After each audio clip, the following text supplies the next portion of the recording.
So, sana magbigay kayo ng atensyon sa ating aaralin dahil, again, kailangan nyo na naman yung lesson na to, lalo na in going forwards.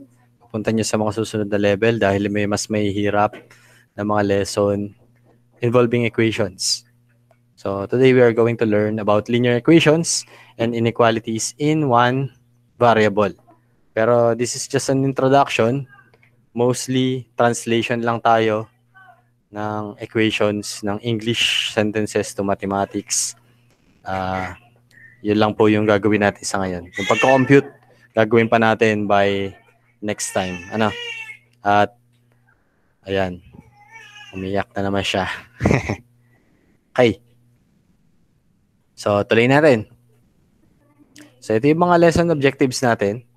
Una, kailangan nating differentiate expressions from equations.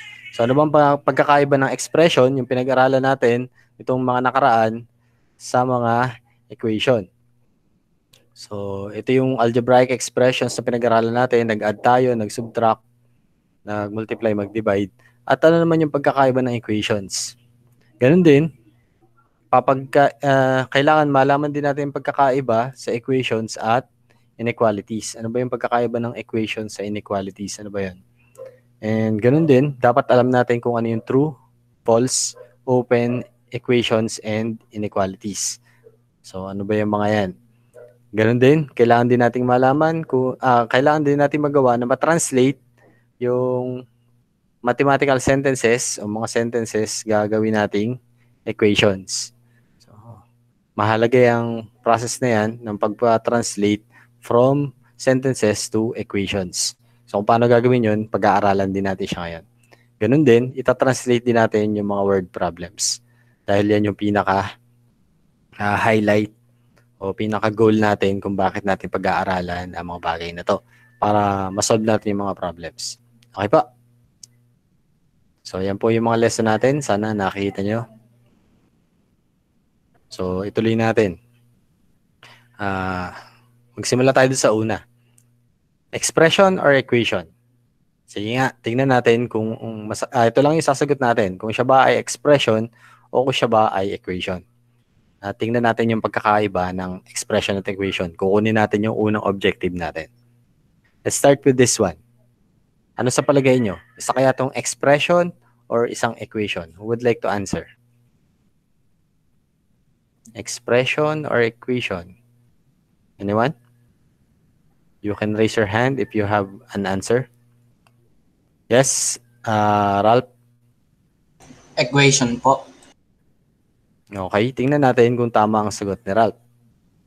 Answer is, okay, this is an expression. So, medyo nagkamali ka doon. Okay lang yun. Dahil nagsisimula pa lang naman tayo, maaaring hindi mo naintindihan kung ano yung pagkakaiba nila. Pero sa mga susunod, makikita natin kung ano yung pagkakaiba ng expression or equation. Let us have example number 2. A is equal to L times W. So, ano kaya to? Yes, Cedric.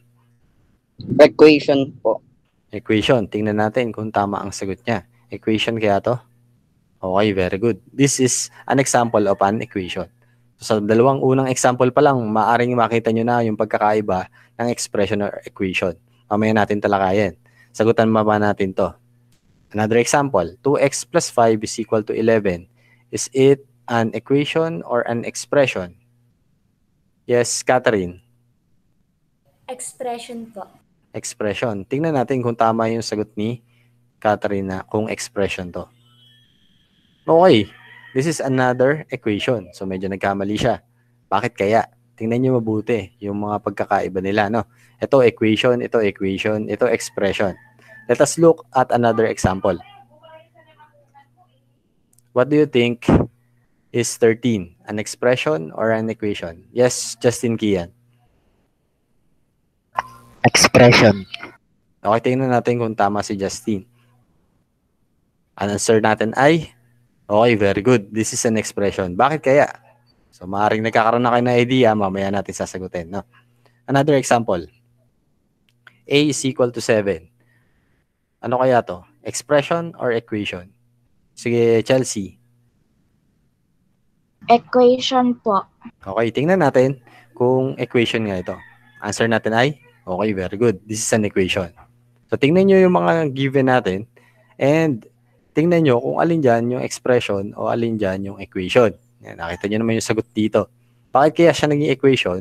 Bakit siya naging expression? So, ano kaya yung pagkakaiba ng equation sa expression? Anyone? Nababalik ko lang doon sa kanina. Yan. Yes, Jeannie. Sir, yung equation po may equal. Okay, very good. So, kung mapapansin nyo, kaya nga siya tinawag na equation, gawa ng salitang word na equal. So, lahat sila malabang. Ang equation, merong equal. So, this is an equation, may equal sign. This is an equation, may equal sign. And this is an equation, may equal sign. Malinaw po ba yan? So, yun ang pagkakaiba ng equation sa expression. Ngayon, tingnan pa natin kung ano pa yung ibig sabihin ng equation. So, ang equation ay composed ng dalawang equal expressions. Yun. So, kapag meron tayong dalawang expression, tapos nilagyan mo ng equal sa gitna, equation na pala ang tawag doon. Yan. Magbigay tayo ng example. Ang 1 plus 2 ay expression. Ang 3, expression din. Pag nilagay natin sila pareho at nilagyan natin ng equal sign sa gitna, itong dalawang expression, thus, yan yung, ito na nga, tawag na natin dito ay equation. Equations are like sentences because they convey a complete idea. For example, 1 plus 2. Ano yung nangyari sa 1 plus 2? Naging equal sila sa 3. So, may kompleto silang idea. Unlike expression na wala silang kompletong idea. Hindi sila sentence. Tulad ito, 1 plus 2. O, anong nangyari sa 1 plus 2? Huwag mo sabihin 3 kasi wala naman siya equal. Ano yung 3? O, 3 lang. Parang salita lang yan. O, praise. Wala silang kompletong idea. Hindi katulad ng equation, parang sentence yan. May nangyari doon sa 1 plus 2, naging equal siya sa 3. O, expressions are like phrases that does not convey a thought. Okay ba? So, yung mga pinag-aralan natin sa nung mga nauna, algebraic expressions, parang katulad dyan ng mga phrases. Wala silang kompletong idea, pero napapaliit natin siya. Yung sinasagutan natin, hindi talaga natin nalalaman kung ano yung value ng variables. While in this case, sa equation, malalaman natin. Kaya isa din to sa mga paborito kong lesson sa mathematics. Sana makapag-aral kayo mabuti. Okay, tuloy natin. Ngayon, ano naman yung pagkakaiba ng equation sa equality? So kung ang equation ay equal, ano naman kaya yung inequality? So makikita natin dito. Mathematical sentence makes use of relationship symbol. So, gumagamit daw tayo ng mga relationship symbol kasi pinagkukumpara nga natin. Pag sinabi nating equal, pareho sila. Ano pa kaya yung ibang relationship symbol? Masasabi nyo kaya sa akin? Makakapagbigay pa kayo ng ibang relationship symbol katulad ng equal? Yung equal, it pertains to two expressions that are the same. Sinasabi niya na yung dalawang expression, the same. Ano pa kaya yung ibang relationship symbols? Napalagay nyo. Alam ko, napag-aralan nyo na yan ng elementary. Uy, hindi nyo alam ha. Walang nataas ng kamay. Nabago lang ang sabi, relational symbol. Hindi nyo na alam. Magbigay pa ako ng isang example. Uy, kailangan meron is dito. Kulang, hindi ko nabago. So, is less than. Na, kapag less than kasi, kapag less than, walang is sa unahan, that would be minus. Minus talaga yung less than. Okay? Pero kapag may is sa unahan, ito yon, symbol na to. Ito, sinasabi naman nito na yung mga nasa unahan, mas maliit kaysa doon sa nasa huli. Is less than. Okay po? Ano pa? Ano pa kaya? Yes, sino ito natas pa? Si Ralph, sige. Approximately equal. Approximately equal. Hindi natin siya masyadong ginagamit dito sa inequality or sa equation. Ano pa kaya? Yes, Chelsea. Greater than po. Yun. May is pa rin, ha? Laging mahalaga yung isaw na is greater than. Ano pa? May idea pa kayo? Yes, Ralph. Gian, yung not equal to, hindi natin masyadong ginagamit yun. Although relationship symbol din siya, pero hindi natin siya masyadong gagamitin. Yes, Catherine. Multiplication dot po. Ha? Okay. Hindi siya kasali dito. Salamat sa pag-try, Ralph. Parenthesis. Sige, sabihin ko na, no? Pareho lang dyan. Medyo na bago lang. Yung less than or equal to. Ibig sabihin nito, pwede siya maging equal o pwede siyang mas maging mababa. Okay? Meron pang isa. Nalimala na naman yung is. Lagi may is dito eh.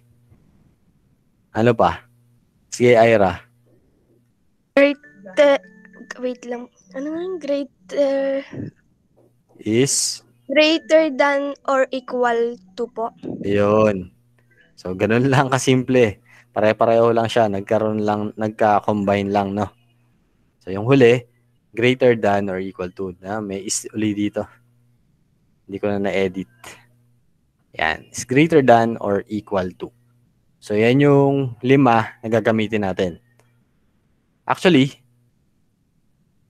kapag equal sign yung ginagamit, itong mag-isang to, yan yung tinatawag nating equation. Tapos, itong 4, pag ginamit natin itong 4, yan naman tinatawag nating inequality. Ibig sabihin, hindi siya equal. Okay po? Pag equal, pantay siya. Pareho lang yung nasa magkabilang side ng equation. Pantay. Katulad ng 2 plus 3 is equal to 5. Yung 2 plus 3 equal siya sa 5. Pareho sila ng value. Pag less than, mas maliit yun nandito sa kaliwa. Pag greater than, mas malaki yun nandito sa kaliwa. Pag less than or equal to, pwedeng maging equal o kaya mas maliit. Greater than or equal to, pwedeng mas maging malaki or pareho lang. Okay po? So, ganyan lang po yun. Magbigay tayo ng example. Ang 1 plus 1 ay equal sa 2. So, that is an example of an equal. Pag sinabi naman 1 plus 1 is less than 3, that is what you call less than. Kasi ito ay 2, ito ay 3. Mas malaki talaga to. Greater than 1 plus 1 is greater than 0. So, ganun lang kasimple. 1 plus 1 is less than or equal to, mas maliit daw siya or equal to 2. So, tama naman. Pwede siya maging equal. Ito, pwedeng maraming maging sagot dito. Pwedeng 2, pwedeng 3, pwedeng 4, pataas ng pataas yan. Madaming pwedeng maging sagot. So, and ganun din yung is greater than. Okay po, sana po naintindihan natin yan. So, ito, combination lang siya nung dalawa. Itong dalawa. Ito, combination lang din itong dalawa. Tsaka nung equal. Okay. So, ngayon, bakit kaya natin kailangan na pag-aralan ang equations? Sa palagay nyo, bakit natin kailangan pag-aralan ang equations? Bakit natin siya kailangan pag-aralan? Dahil para pumasa sa Math 7. Kapag yun lang, yung dahilan nyo kung nag-aaral kayo, baguhin nyo yung pag-iisip ninyo. Dahil, ang mahalaga sa pag-aaral ay hindi dahil sa papasa kayo. Ang mahalaga sa pag-aaral dahil may natutunan kayo. Okay po? So, bakit ba kailangan nating pag-aralan yung equations? Ang unang dahilan, kasi yung mga word problems ay masasolve natin ng mabilis kung may translate natin siya into an equation or inequality. Dati, nung grade 6 ako, hirap na hirap ako sa pagsasolve ng problems. No? Hirap na hirap ako sa pagsasolve ng problems. Kailangan i-backwards mo siya. May mga technique yung mga elementary teachers sa pagsasolve ng problems. Nung natutunan ko ang equation, mas mabilis lang mag-solve ng problems dahil hindi na siya nakakalito. Hindi ko kailangan mag-isip ng sobra-sobra. Lalo na kung natuto ka ng algebra. So sana ganun din kayo. Ganun din. An equation is a mathematical sentence that shows two equal expressions. Yun nga yung sinabi kanina. Example, ito, ang 3x plus 5 at saka 20 is an equation. So, yung left side, 3x plus 5, kailangan maging equal siya sa 20. So, ito ang example ng linear equation. 3x plus 5 is equal to 20. Yan yung mga pag-aaralan natin. Ano ba yung linear equation? Ang linear equation ay isang equation having a variable with 1 as an exponent. So, kung mapapansin nyo, meron tayong variable dito, isa lang, tapos 1 pa yung exponent niya. Kapag naging 2 na yun, hindi na natin pag-aaralan yun. Quadratic na kasi yun, or second power ng exponent ng variables to the second power na sila, second degree, which is pag-aaralan nyo sa grade 8 pa. Quadratic equation naman yung tawag doon. So, dito lang tayo sa linear equation. Yung pinakamabilis. Isa sa pinakamabilis na equation na kailangan nyong matutunan. Dahil dito magsisimula ang lahat. Bago nyo matutunan yung mas mahihirap. Okay. So, ito yung sumunod na objective na kailangan natin matutunan. So, natutunan natin yung unang objective, kailangan nating malaman kung pagkakaiba ng expression sa equation. Pangalawa, kung ano pagkakaiba ng equation sa inequality. So, nakita natin, equation kapag equal lang. Inequality kapag magkaiba yung magkabila. Kung either mas malaki yung kanan sa kaliwa or vice versa. And ngayon naman, ang equations o kaya inequalities, pwede siyang maging true, false, or open. Ano ba tong true, false, or open? Titingnan natin. Ang equation daw ay pwedeng maging true o pwedeng maging totoo. Example, 8 plus 2 is equal to 10. Kapag pinag-add mo ang 8 plus 2, equals siya sa 10. Ay example siya ng true equation. Kasi kita naman natin na kapag pinag-add talaga natin ng 8 plus 2, makukuha natin 10. So, ibig sabihin, pantay talaga sila. Okay po? Ano naman yung false? Ang false equation ay katulad nito, 8 plus 2 equals sa 11. Hindi siya pantay. Yung 8 plus 2 equal sa mali. False siya. Dahil hindi siya equal sa 11 talaga yung 8 plus 2. Ano naman yung open? Yung open naman, ito yung mga example ng i-compute natin ngayong sa equations. 3x plus 5 is equal to 20 is an open equation. Like most of linear equations, since it can either be true or false depending on the value you substitute the value. So, itatranslate natin sa Tagalog, open siya kasi pwede siyang maging true, pwede siyang maging false. Ayan, may pinto dito. So, kung dapat dalawang pinto nga yan eh. Kung saan ka papasok, kung totoo man o mali yung pupasukan mo, pwede maging tama or mali yung magiging resulta. For example natin itong 3x plus 5 is equal to 20. Magbigay tayo ng example, no? Kung kailan siya magiging true or kailan siya magiging false. Okay, example. 3x plus 5 is equal to 20. So, yun yung binigay natin kanina. If we substitute 2 to x, we will get this equation. So, kapag pinaltan daw natin itong x ng 2, ito daw yung magiging resulta. Tama? 3 times 2, pinaltan natin yung x ng 2, plus 5 is equal to 20. Ngayon, kapag napalitan natin yung number na yan, pwede na natin siyang i-compute. I-compute nga natin, anong gagawin muna natin dito? Anong una natin gagawin? Anyone? Anong unang gagawin natin dito?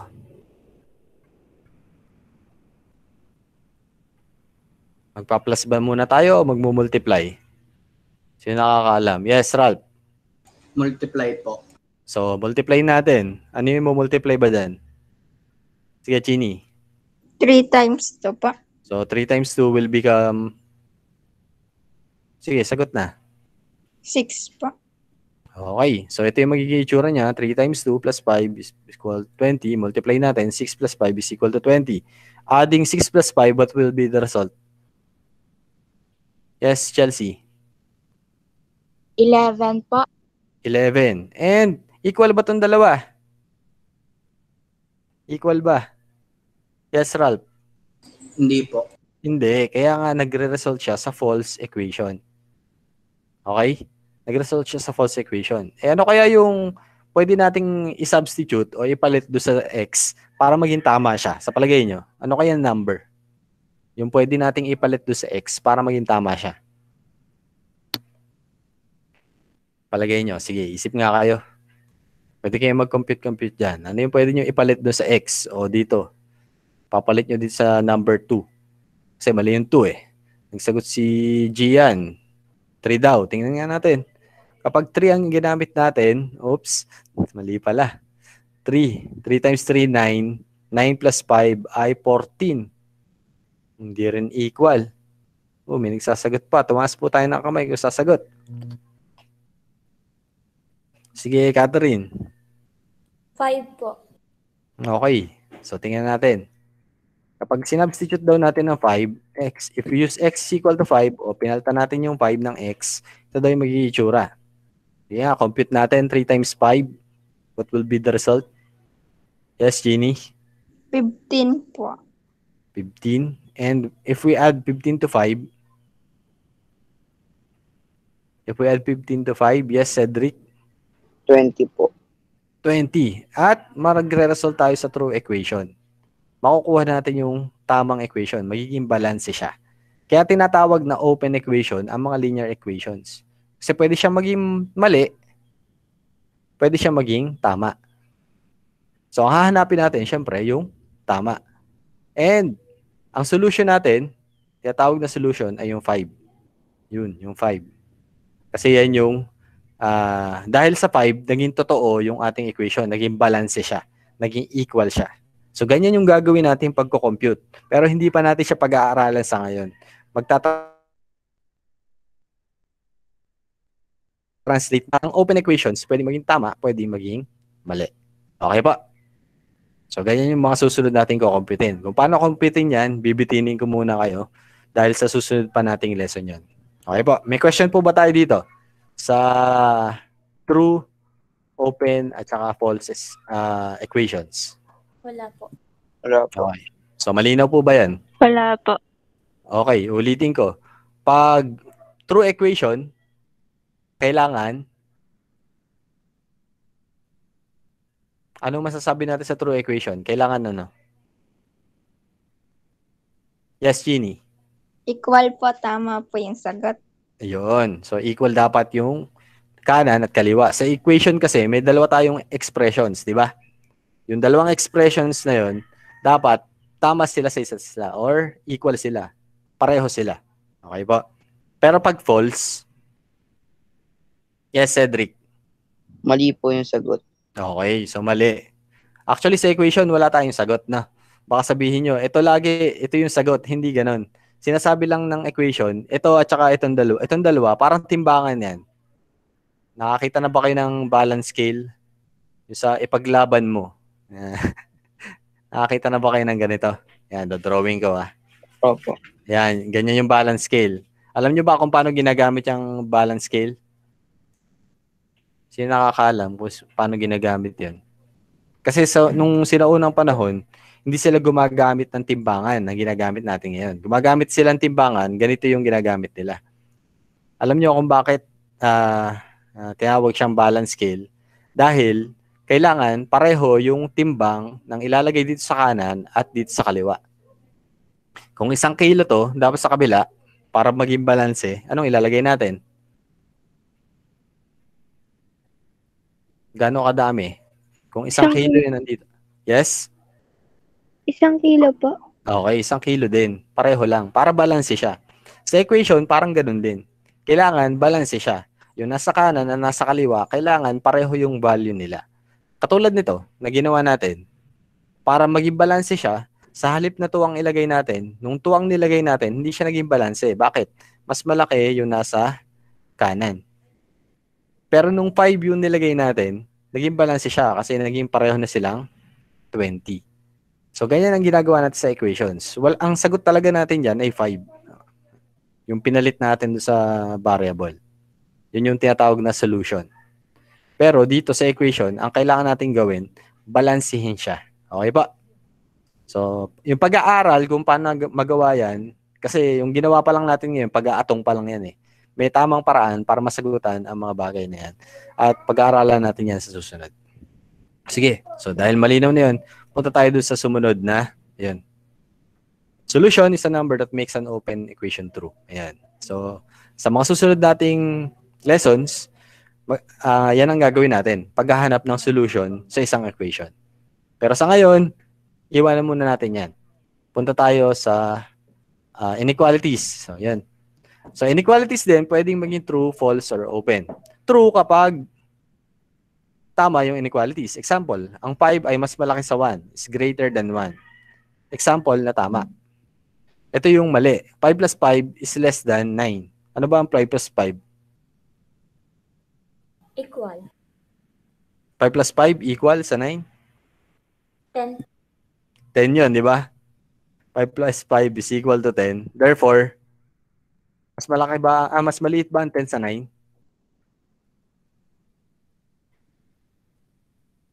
Mas malaki ba ang 10 sa 9? Mas maliit ba pala? Sorry. Yes, Cedric. Hindi. Hindi po. Okay. So, dahil hindi siya mas malaki kaysa sa 9, mali yung statement.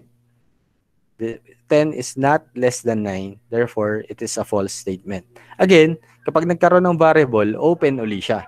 Pwede maging tama, pwede maging mali. Depende sa ilalagay natin dyan. Ano po? So, hindi na muna natin siya kukumpitin. Nakita nyo na naman yung example kanina. Gusto ko lang pakita na inequalities, pwede rin maging true, false, or open. And kalimitan ang gagamitin natin ngayon ay open equations. Okay. Tuloy natin. So, ito talaga yung kailangan natin gawin ngayon. Bago tayo mag-compute, kailangan ma-translate muna natin yung mga mathematical sentences o mga English sentences, gagawin nating mathematics. So, magta-translate lang tayo. Wala tayong masyadong kukumpitin. Kailangan ma-translate nyo lang yung equations o kaya inequalities para ma-solve natin sila. So, sabi, translating sentences to equations are like the previous lesson that we had when we translate phrases to algebraic expressions, but with one difference, the equal sign. So last time, nag-translate na din tayo, pero ngayon, meron ng equal sign. In sentences, the equal sign is usually translated as the following. Ayun. So, ito daw yung mga sa sentences, makikita nyo, pero pag translate sa mathematics, ang translation niya ay yung equal sign. Ang una ay is. So, kapag nakakita kayo ng is, equal sign na yan. Is equal to, obvious naman. Is the same as, obvious naman. Is as much as, equal sign lahat yang mga yan. Ano po?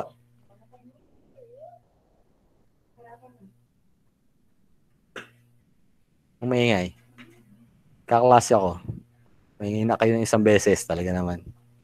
Okay. So, sa inequalities naman, meron tayong 4 na signs.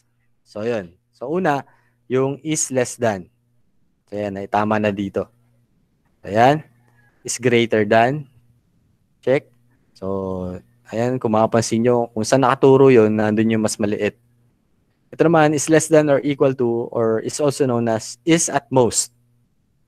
And is greater than or equal to, or is also known as is at least. Huwag nyo kakalimutan yan. Kalimitan, palaging ginagamit yung is at most at saka yung is at least. So, sa Tagalog, hindi lalaki sa is at most. Hindi lalampas sa yung is at most. Ito namang is at least, hindi bababa sa. So, yan naman yung is at least. Okay. So, try natin mag-translate. Try natin. Yan. Paano kaya natin ito i-translate? The sum of a number and 5 is 12. Merong may idea kung paano ita-translate to? The sum of a number and 5 is 12. So, magbigay ako ng example, no? Yun, may sasagot. Yung tumaas ng kamay. Si Cedric. Sir, x5 equals 12 po. Okay. So, salamat sa pag-try kung paano natin sosolve to. So, kailangan, alam nyo muna yung mga operations. Tingnan natin to. Ano bang operation yan? Addition. Okay, tumaas tayo ng kamay kung sasagot tayo. Sino yung sumagot? Pwede nyong pindutin yung raise hand picture. Kahit magko-comment kayo, pwede nyo pa rin gawin yun. Sino yung sumagot? Hindi ko nakita eh. Okay, si Catherine.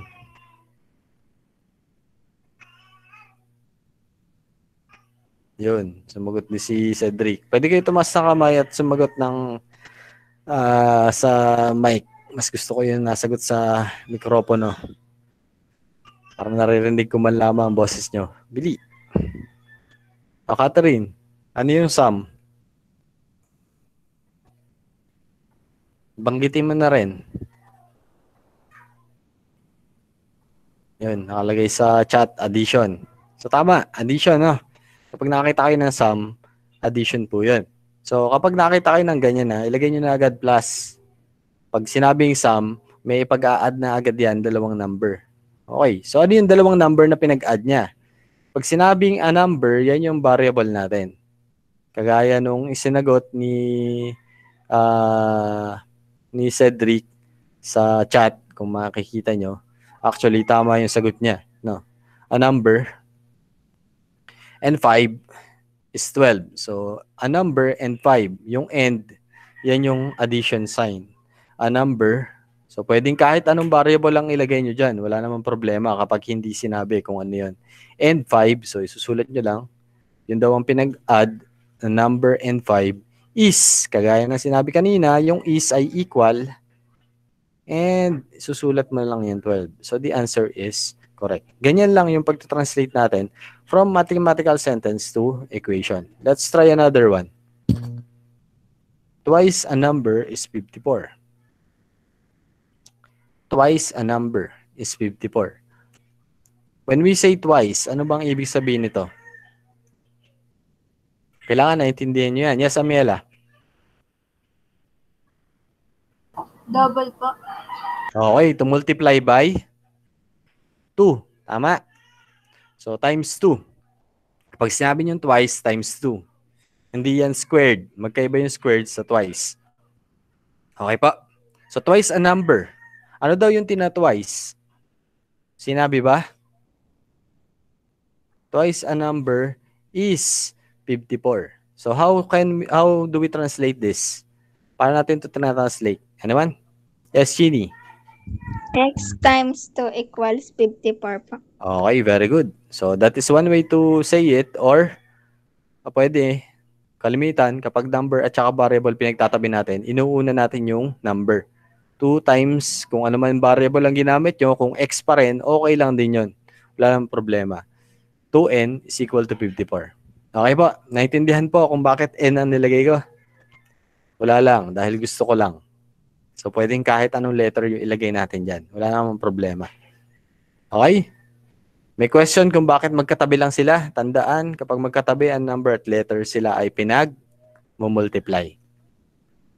May question po tayo doon. Tapos itong is, ayan. Twice a number is 54. So, ganun lang kasimple. Next natin.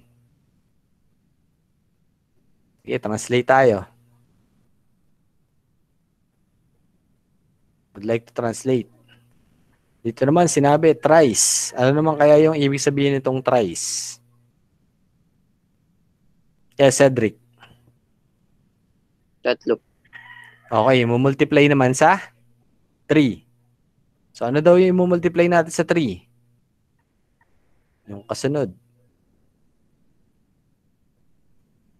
Thrice a number. Sulat nyo na agad. Multiply sa 3, alin? Tapos ano to? Anong ibig sabihin nitong increase by?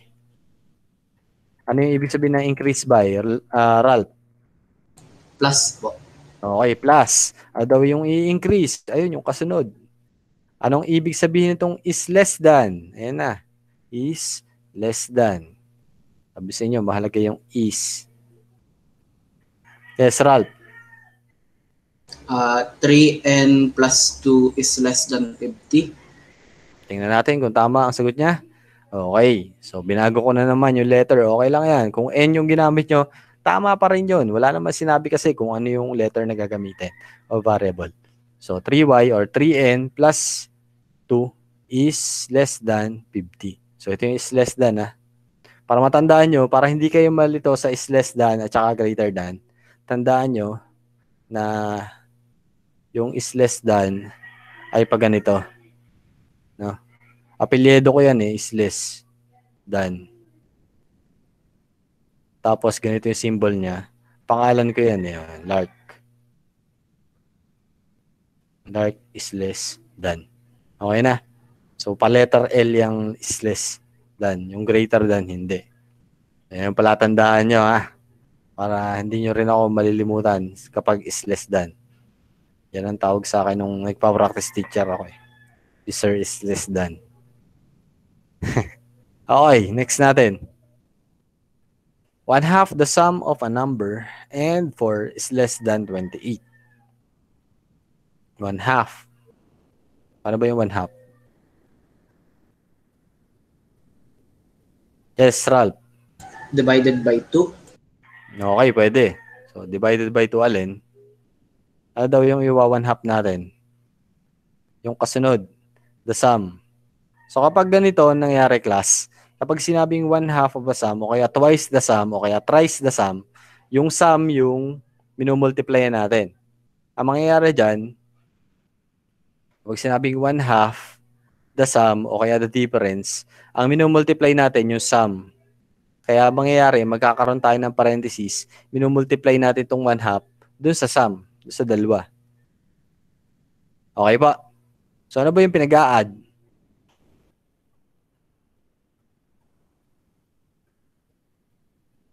Ano yung pinag-a-add? Ulitin ko lang, ha. Kapag sinabing 1/2, twice, o kaya thrice the sum, kapag yung sum, o kaya difference, o kaya quotient, o kaya product, kapag yung kabuuan, yung mina 1/2, lalagyan nyo po ng parenthesis. Kapag hindi nyo nilagyan ng parenthesis, magkakamali kayo. Kasi, ang sagot dito, yung wina 1/2 natin, hindi yung isang number lang. So, ano yung wina 1/2 daw? May tumaas ba ng kamay? Ano yung dalawang number na nandito sa loob? 1/2 the sum of, ano yung sinasum? Ito, ayan o. Ano yung sinasum natin? Yes, Amela. Amela.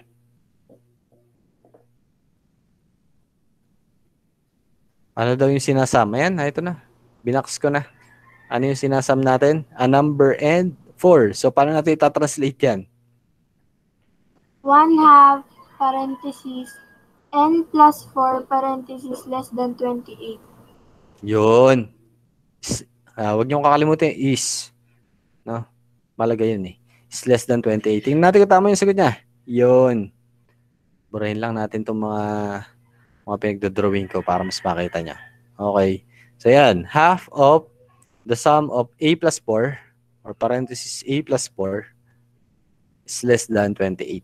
So huwag kayo malilito sa is less than, greater than, tsaka kung ano man. Last. O yan. Hindi ko na kayo tutulungan dito. Kayo na yung magsagot nito. Paano kaya ito ita-translate?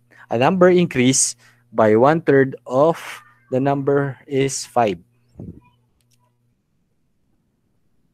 A number increased by 1/3 of the number is 5.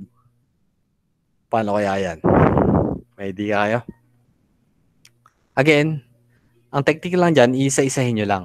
A number. Alam ba natin kung ano yung number? Alam ba natin? Di po. Kung hindi, ibig sabihin siya ay isang? Isang?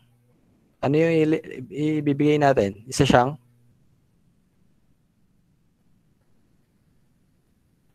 Anong isusulat natin? Yes, Jeannie. Variable po. Okay, very good. So, kahit anong variable. For instance, gawin natin x ulit. So, a number. Ano ba tong increase?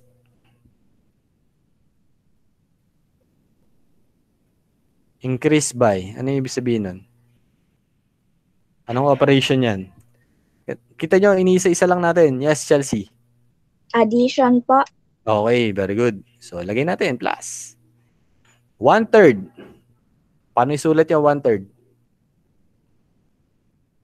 Pag hindi nyo pa naman alam paano isulat yung 1/3 eh.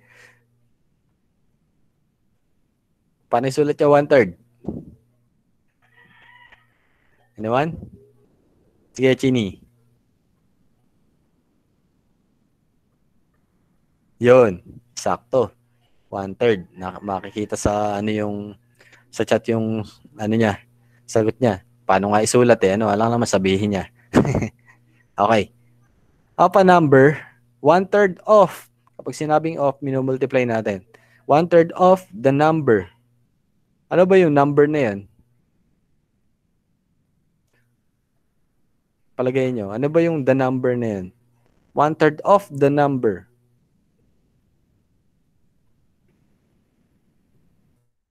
Yes, Ginny. Sir, variable po. Okay, so ito pa rin yun. Yung x, yung variable. So, sulat lang natin siya. Ganun lang yun. Ano tong is? Pag translate natin yung is. Ano yung is? Yes, Cedric. Equal po.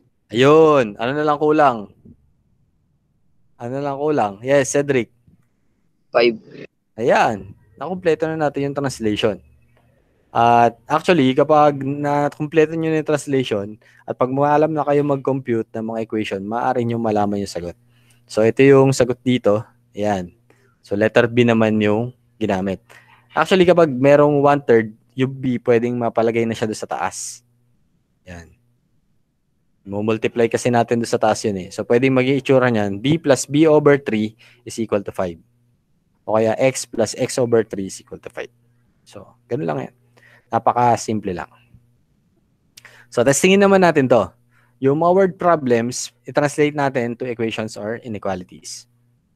So, we can use equations to solve problems, but in order to do that, you must learn how to translate those problems into a working equation in order to solve it. So, today, we will learn on how to translate word problems into equation. The solving part will be discussed next week. Gaya na sinabi ko, magta-translate lang tayo ngayon. Next week pa yung computation. Okay? So, napakabilis lang nung gagawin natin. Magta-translate lang tayo kung maalam kayong makinig at mag-translate ng mga English sentences into mathematical equations. So, let's do this. The first problem, the sum of 3 consecutive integers is 57. So, paano kaya natin ita-translate ito into a working equation? Paano natin siya gagawing equation? The sum of 3 consecutive integers is 57. So, kailangan maintindihan muna natin kung ano yung ibig sabihin ng consecutive. Meron ba nakakaalam kung anong ibig sabihin ng consecutive? Sino nakakaalam kung ano yung ibig sabihin ng consecutive? Anyone?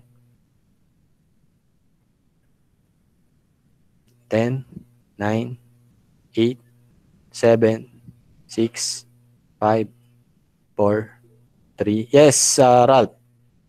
Sunod-sunod. Okay, very good. So, sakto. Yan yung ibig sabihin ng consecutive. Magkakasunod. For example, kapag sinabi nating 1, ano yung consecutive number sa kanya?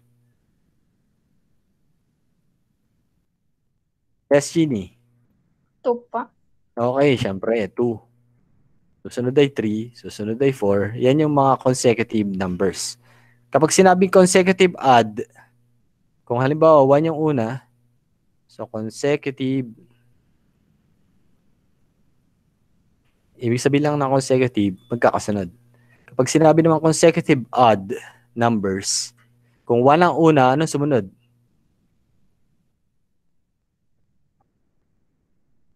Yes, Cedric.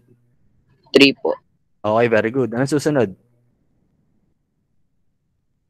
Yes, Cedric. 5 po. Yan, 1, 3, 5. Sige, sundan mo pa. 7 po. 7. Ano susunod? 9, etc. So, yan yung mga consecutive odd. Paano naman kapag consecutive even? Kung halimbawa, nagsimula tayo sa 6, ano yung kasunod nito? Yes, Ginny. 8 po. 8. Anong sunod nito? Yes, Catherine. 10 po. Okay, so yan lang yan. Ganyan lang po yung mga consecutive. So ngayon, paano natin itatranslate yan? Burahin ko muna to. Paano natin itatranslate into algebra? Kasi, sabi dyan, sum of 3 consecutive integers. Pero hindi naman sinabi kung ano yung mga integers na yun. Sinabi lang na yung sum nila, pag pinag-add sila ay 57. So, consecutive means the next number must be greater, mas 1 greater than the previous. Mas mataas ng isa kaysa doon sa isa pa. Ayan, consecutive integers. So, kung yung una, i-represent natin sa hindi natin alam,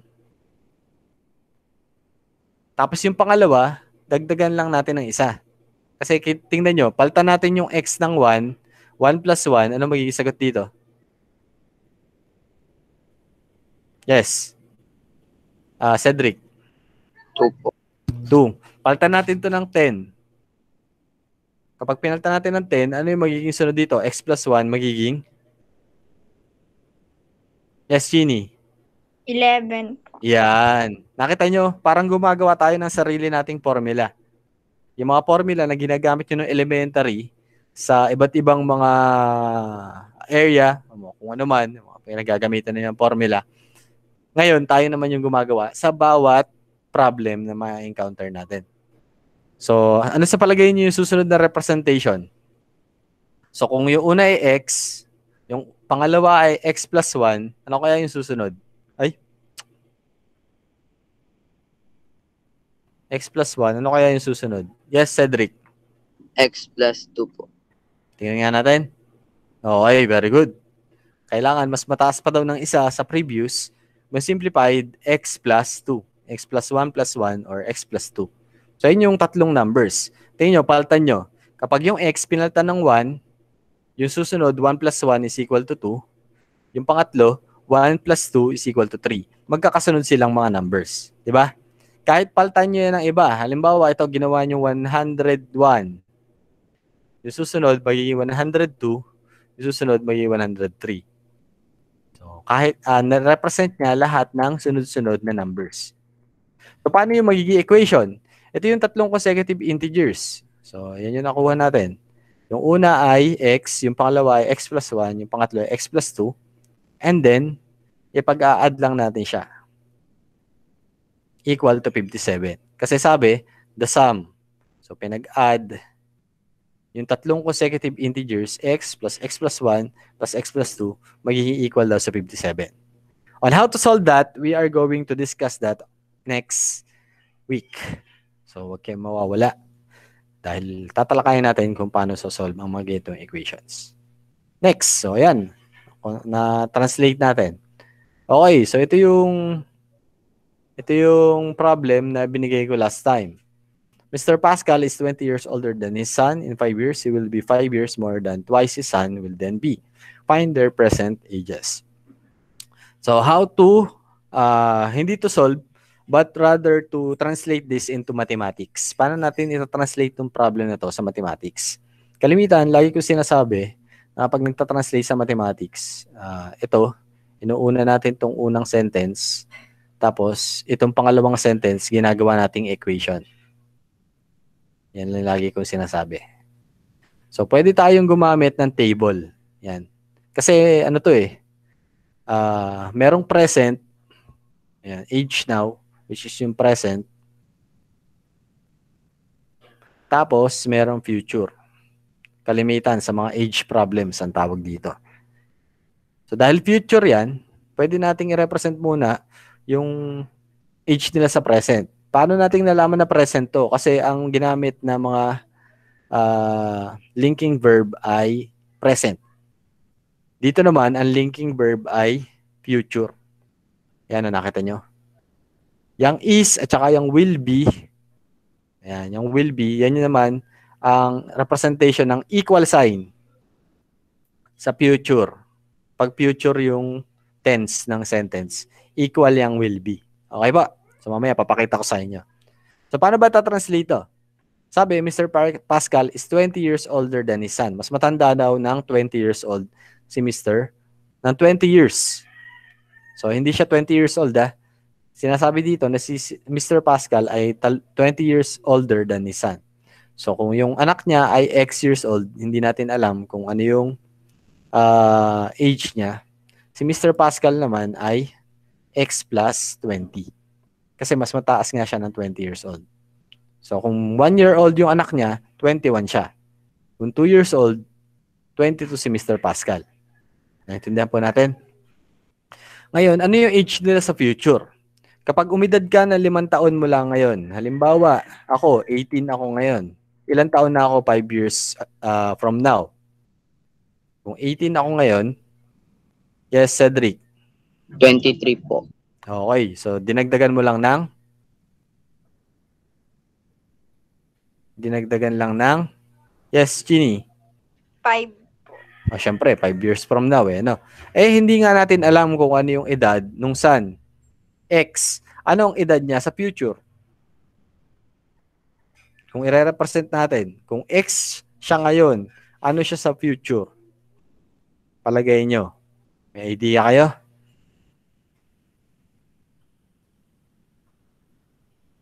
So, simple lang yan. Ang sagot ay, wala kayong idea? Ang sagot ay, eto. Ay, sige, may sasagot. Sino yan? Marian. 5 po. 5. Yes. Cedric. X plus 5 po. Yun, husay. X plus 5. Bakit naging X plus 5?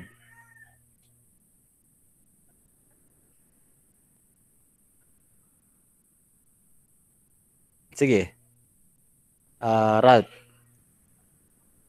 5 years po sa future. Okay. Yung edad kasi nung sun ngayon, X. O didagdagan natin ng 5, yun yung age niya sa future. Ganun lang kasimple, no? Kung 18 siya ngayon, plus 5. Ilan yun? 18 plus 5. 18 siya ngayon. 18 plus 5. Magiging, yes, Ginny. 23 po. 23. Pero hindi pa natin alam kung 18 talaga yun. So, i-erase natin. Yan lang yung representation ng age niya as a variable. Okay ba? As an expression. How about si Mr. Pascal? Anong age niya in the future? Paano kaya natin isusulat siya in algebraic form? Sinusulat lang nila natin yung age nila sa algebra. Tapos sa inyo, tinatranslate lang natin. Kung siya ngayon ay x plus 20, ano siya 5 years from now? Ano yung edad niya in the future? 5 years from now. Lilipas ang 5 taon. Ngayon, siya ay x plus 20. Yes, Cedric. X plus 20 plus 5 po. Okay, very good. X plus 20 plus 5. Or simply, pwede nating ipag-add to dahil pareho naman sila. Pwede nating sabihin na, Micaela. 25 po. Ayun, x plus 25. Ngayon, para magamit natin itong mga to, kailangan din natin gamitin yung pangalawang sentence.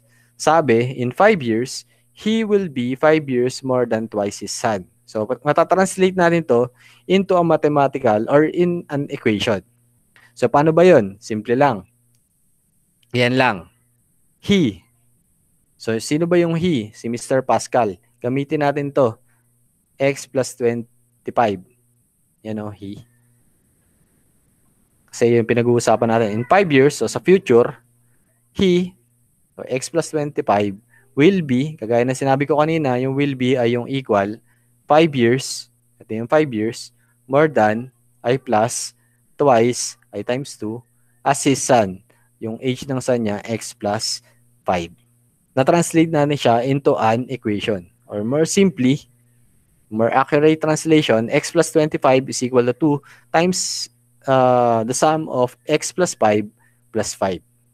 Yan na yung ating translation. So bakit nabaligtad yung 2 times x plus 5? Kasi kapag ginamit yung more than, ito, o kaya yung less than, kapag ginamit yung mga salitang yan, kalimitan class, nababaligtad. Yung nasa likod, napupunta sa unahan. So, ito nasa likod, napunta siya sa unahan. Lalo na, mahalaga yan kapag less than. Kapag addition kasi, okay lang kahit hindi mabaligtad. Pero kapag minus, less than, o kaya subtracted from, huwag niyong kakalimutan yan, ha? Subtracted from. Yung salitang subtracted from, nababaligtad din yan. Kung ano yung nasa likod, yun yung napapunta sa harap. Ayan o. Nakita niyo yung 2x plus 5, napapunta siya dito sa unahan. Yung 5, napapunta sa likod. Okay? So, with that said, sana naintindihan niyo yan. Kahit napakarami kong sinulat. Teka lang. Prayin muna natin. So, yan. Ganyan lang po yung pag-translate. Kung paano i-solve yan, again, next week natin pag-aaralan. At babalikan din natin yung mga pagta-translate na ganito. Okay? Okay. Next tayo. The difference between 6 times the number and 8 is greater than 15. Ito, mabilis-bilis lang. Paano kaya ninyo itatranslate to? Anyone would like to translate this? Difference. 6 times the number. Ayun, see the number. And 8 is greater than. Yan mga halaga. 15. Paano kaya natin ito translate? Pwede nyo i-type. Yung translation niya. Translation lang tayo. Wala pa tayong sasagutan. Hindi ko pa natuturo. Next week pa ulit. Translate lang. Kaya ba translate? Difference. Ano ba yung difference? Sabi ko nga sa inyo, isa-isahin nyo lang. Yung sentence. Pwede nyo isa-isahin eh. So magsimula tayo dito. The difference. What is difference? Anyone? Yes, Cedric. Cedric? Sir, 8. Yung ano muna, bago mo na sagutin lahat, ano muna yung difference? Pag sinabing difference, sige. Minus. Okay. So, minus tayo. Pag sinabing difference, o kaya sum, o kaya product, o kaya quotient, maglagay na agad kayo ng dalawa. May dalawa agad yan. Ano ba yung pinagmaminus natin? Difference kasi eh. So, sinabi dyan, sumunod. Ito oh. So, meron. Ito yung una. Ano daw ginawa? Ano ba tong 6 times? 6 times. Anong operation yan? The number. 6 times the number. Would like to answer. Yes, Cedric.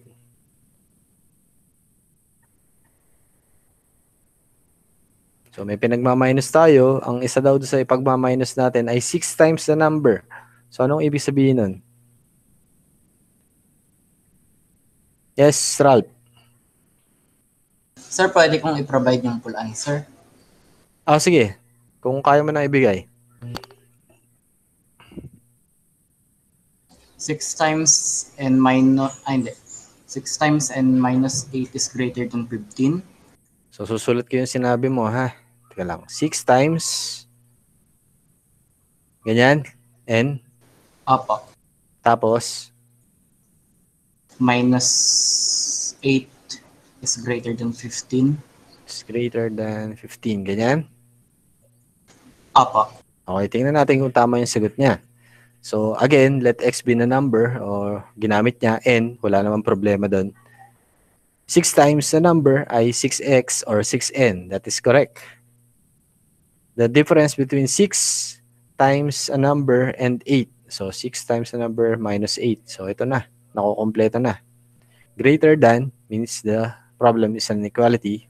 So, ito yung inequality natin. Pareho ba? Magkaiba po ang variable. Okay lang yun kahit magkaiba ang variable. Basta hindi sinabi na hindi nag-specify ng variable. Kung x ang nilagay dyan, x ang gamitin nyo. Pero kung hindi pwede kahit ano. So, the answer is correct.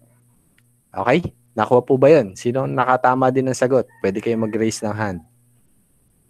Okay, very good. How about the others? Okay. Salamat. Siyempre, ikaw nga nagsagot niyan eh. Malamang tama ka. Ba? Nagsasagot ba? O nagdodota lang kayo habang nakabukas tong ano niya? Kayo din. Next. 10 divided by twice the number is less than 1/4. Yan. Paano kaya yan? Translate nga natin. Kaya? Medyo mahirap isulat to dito sa chat.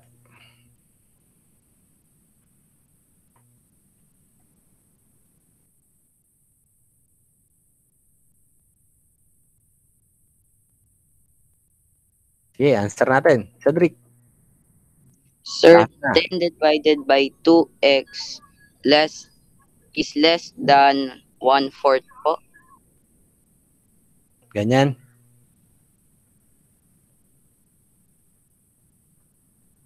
O, ganito. Divided by 2x is less than 1/4. Alin just dalawa? Sir, yung baba po. Yung nasa baba. Actually, pareho lang yan. Pareho lang yan. Kapag fraction, ibig sabihin nitong 1/4, 1 divided by 4. Alam nyo ba?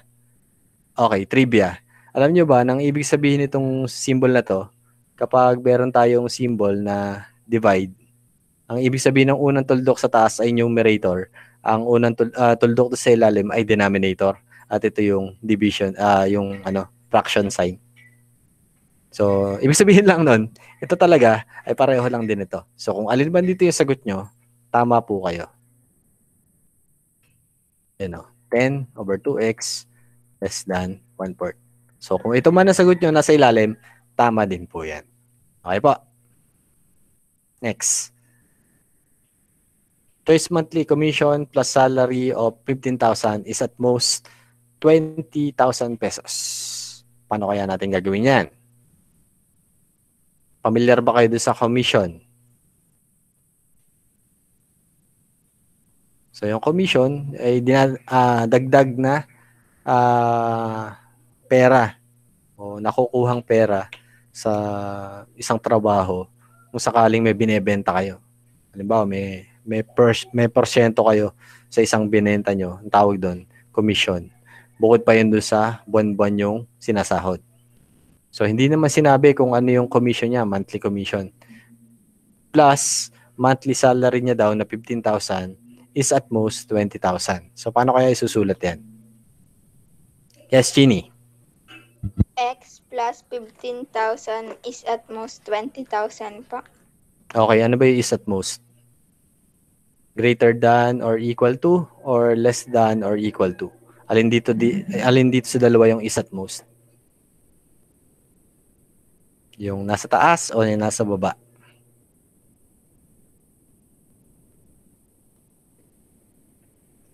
Sige, Chini. Sir, yung nasa baba pa. Okay, tingnan natin kung tama si Chini. Sabi niya daw, X, ayun. Nasa baba nga. So, she is correct. X plus, yung X ay yung commission niya, plus 15,000, is less than or equal to 20,000. So, again, yung is less than or equal to ay is at most. Tapos ito namang isa is at least. Ganda ng sulat ko. Sorry. Ala, highlighter pala to. Ayan. So again, is at most ay itong less than or equal to, at ang is at least ay yung greater than or equal to. Okay, tuloy tayo. So Ellie's score in 3 of the 4 quizzes in math are 80, 78, and 90. What must she get on the 4th quiz to an average of 85? At least an average of 85. So, paano ba natin gagawin yan? Paano natin siya itatranslate sa mathematics? Sa mathematical sentence or sa mathematical equation? Kaya? Okay. So, medyo overtime na tayo. Di sasabihin ko na kung paano, no? Dahil average yan, ibig sabihin, kailangan yung ipag-add yung 80, 78, at 90, at saka yung isa pa niyang kailangang score. So, let X be the 4th score. Dahil hindi nga natin alam kung ano yung 4th score, gusto nating malaman kung ano yung dapat niyang maging score para at least makakuha siya ng 85 as average. So, para magawa yun, pinag-add yung apat na score, 80, 78, 90, at yung X, yung dapat niyang makuha, divided by 4. Okay? So, yun yung average dapat. Ngayon, kailangan daw at least 85. Ano ba yung at least? Sasabi ko lang kanina. Ano ba yung at least? Yes, Chini. Sir, greater than is to equal po. Okay. Is greater than or equal to. At least means greater than or equal to. So, ito yun. Yan. Na-translate natin siya into an inequality. So, ganun lang. May questions po ba tayo? Questions, class? Dahil tapos na tayo dito. Yun, wala na. Questions po, class? Tanong tayo. Meron ba? So, yan lang po yung gagawin natin. Tatranslate lang tayo next week. Yung mas exciting na part, kung paano mag-solve.